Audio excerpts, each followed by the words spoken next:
Thank you for tuning in to the Student Organization Summit. Make sure to follow us on social media and check out the many other videos on this channel about working with and advising student organizations. And now, please enjoy your workshop.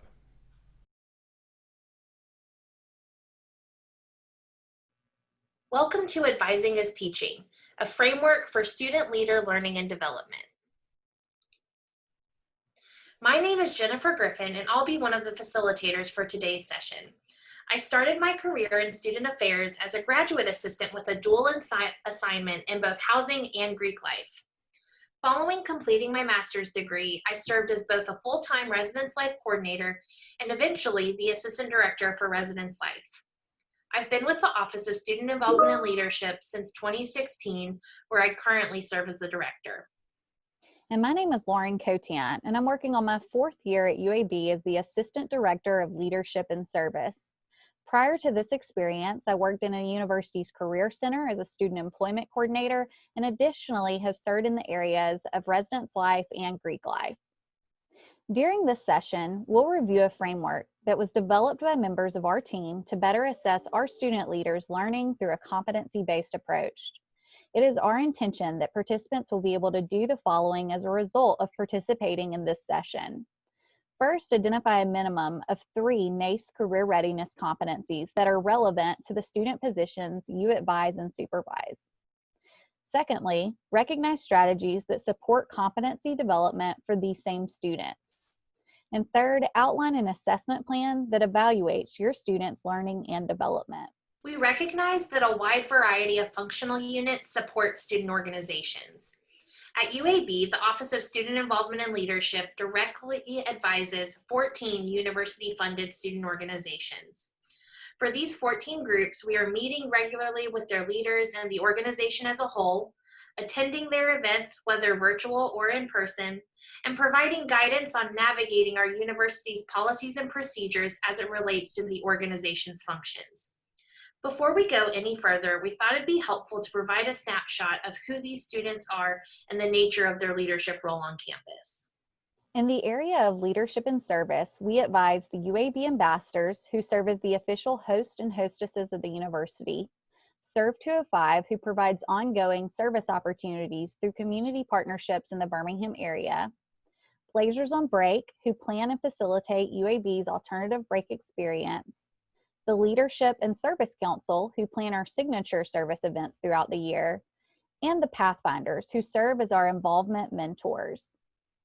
In student activities, we advise the Blazer Spirit Council, which coordinate activities for our annual Spirit Weeks, including Homecoming, Creed Week, and Grad Week. The University Programs Board, they provide late night programming, live entertainment, and novelties, and GGUAB, which is our non-competitive gaming organization. They host signature con events and monthly video, online, and tabletop game activities. At UAB, the Office of Student Involvement and Leadership also includes our fraternity and sorority community. This community includes 4 governing councils, including the Interfraternity Council, Multicultural Greek Council, National Panhellenic Council, and National Panhellenic Conference. This equates to a total of 211 student leaders who are advised by 8 full-time staff members. These are primarily undergraduate students living off campus, and a large majority are female. The majority of the students in these roles do not receive any type of scholarship or stipend and are participating for the experience and/or the sense of community that comes along with being involved. Because so much of our time is spent advising, it's critical to ensure that this time is spent intentionally and having an impact. Now that you have a general idea of the students we work with, we'll provide some context for how we've approached establishing outcomes for the students we advise. With a focus on retention and graduation at the university, our office works to support students in their academic achievement. Part of our students' academic success can be measured by their successful transition into the workplace after college. As a result, we chose to utilize the National Association of Colleges and Employers Career Readiness Competencies as the foundation for the outlined student learning outcomes. These competencies include critical thinking and problem solving. And this competency focuses on students' ability to exercise sound reasoning and analyze issues, make decisions, and overcome problems. Students who have excelled in this competency area should be able to obtain, interpret, and use knowledge, facts, and data in this process, and may demonstrate originality and inventiveness.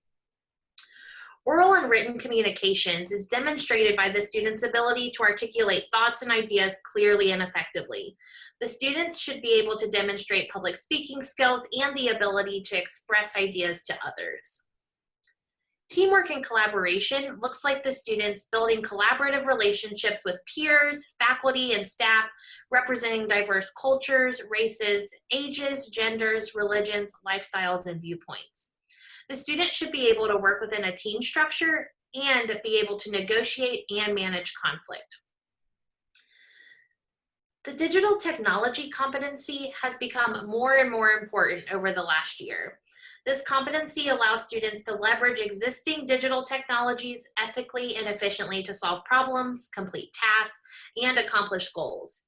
Students who have excelled in this competency area should demonstrate effective adaptability to new and emerging technologies. Leadership is demonstrated by the student's ability to leverage the strengths of others to achieve common goals and use interpersonal skills to coach and develop others. Students who excel in this competency are able to evaluate and manage both their emotions and the emotions of others, use empathetic skills to guide and motivate, and organize, prioritize, and delegate their work. Professionalism and work ethic focuses on the students' demonstrated personal accountability and effective work habits. It focuses on their ability to work productively with others and time workload management. Global and intercultural fluency outlines how students value, respect, and learn from diversity. Students who excel in this competency demonstrate openness, inclusiveness, sensitivity, and the ability to interact respectfully with all people and understand differences. Career management looks at the student's ability to identify and articulate their skills, strengths, knowledge, and experiences relevant to the position they desire, while also identifying areas necessary for professional growth. These competencies and their respective definitions lay the foundation for the work necessary to prepare college students for successful entry into the workforce. These definitions provide a common vocabulary for students, faculty, staff, and university administrators, but can also serve as guidelines when educating and advising students. It's important to understand that this is not an instance of all or nothing. The richest growth and development will take place when a student and advisor are able to focus in on the competencies relevant to the leadership role or relevant experience. Through the following strategies, advisors can adjust both student expectations, advising style, and opportunities to best enhance the student leader experience and overall learning of each student. These strategies were designed to support organizational advisors in identifying tools to assess student leader competencies. Depending on the nature of the students and/or organizations you advise, there could be an opportunity to build developmental experiences into the selection process. For UAB, this looks like a month-long process of informational sessions, resume building, and interview workshops, and both group and individual interviews to support the growth and development of professionalism among our student leaders.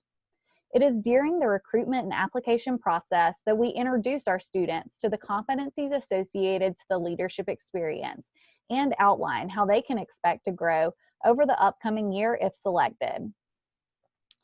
While the opportunity to learn should be infused throughout the entire leadership experience, we do recommend you provide an initial training following the selection and election process. During this training, be sure to introduce the students to the competencies you've identified and outline how this experience will provide them with an opportunity to grow in these areas. You can also use this experience to conduct an initial assessment of entry competence. You can also use this opportunity to provide some initial training in the competency areas if your schedule allows and the content experts are available to participate. Ongoing opportunities for development can be incorporated into organization meetings, one-on-one advising appointments, and group advising. This can be done by infusing competency-based activities into routine procedures within the organization, inviting content experts from across campus to conduct workshops during organization meetings, and providing opportunities for active reflection during individual advising appointments and group meetings.